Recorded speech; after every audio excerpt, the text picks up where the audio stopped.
क्रांतिसिंह नाना पाटील यांनी वारकरी संप्रदायाचा वसा आणि वारसा पुढे नेत महात्मा फुलेंचा सत्यशोधक विचार स्वीकारला।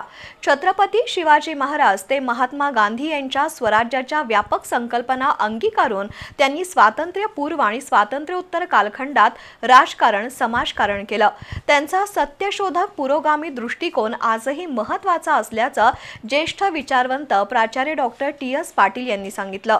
इचलकरंजी इथं व्याख्यानात ते बोलत होते। इचलकरंजीतील समाजवादी प्रबोधिनीत क्रांतिसिंह नाना पाटील यांच्या 125व्या जन्मवर्षानिमित्त क्रांतिसिंह नाना पाटील व्यक्ती आणि कार्य या विषयावर प्राचार्य टी.एस. पाटील यांचं व्याख्यान झालं। प्रसाद कुलकर्णी यांनी कार्यक्रमाचा उद्देश विशद केला। प्रति सरकारच्या माध्यमातून क्रांतिसिंह नाना पाटील यांनी ब्रिटिश राजसत्तेला तगडं आव्हान दिलं। स्वातंत्र्यानंतर देशात कशा पद्धतीचं राज्य अभिप्रेत आहे हेही त्यांनी दाखवून दिलं। त्यांच्या आचार विचार आणि कृतीत जो पुरोगामी दृष्टिकोन समाजवादी समाजरचनेचा आग्रह होता तो अंगीकारणं ही काळाची गरज आहे।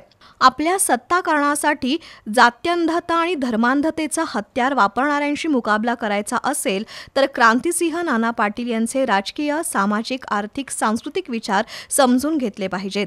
भारतीय स्वातंत्र्यासाठी महाराष्ट्रात ज्या क्रांतिकारी चळवळी झाल्या त्या चळवळीच्या इतिहासामध्ये क्रांतिसिंह नाना पाटील यांचं नाव सुवर्ण अक्षरानं नोंदलं गेलंय। सातारा, सांगली जिल्ह्यातील शेकडो गावांमध्ये त्यांनी तब्बल 4 वर्ष प्रति सरकार चालवलंय।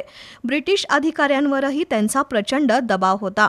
प्रति सरकारची चर्चा ब्रिटिश पार्लमेंटमध्ये झाली तेव्हा साताऱ्यात ब्रिटिशांचं नाही तर नाना पाटील यांचं राज्य आहे असं खाली मान घालून अधिकाऱ्यांना निवेदन करावं लागलं होतं। त्यावरून त्यांची थोरवी लक्षात येते असं प्राचार्य पाटील यांनी सांगितलं। यावेळी राजन मुठाणे, जयकुमार कोले, पांडुरंग पिसे, मनोहर कांबळे, किरण कटके, देवदत्त कुंभार, नौशाद शेडबाळे, अहमद मुजावर, संदीप चोडणकर उपस्थित होते।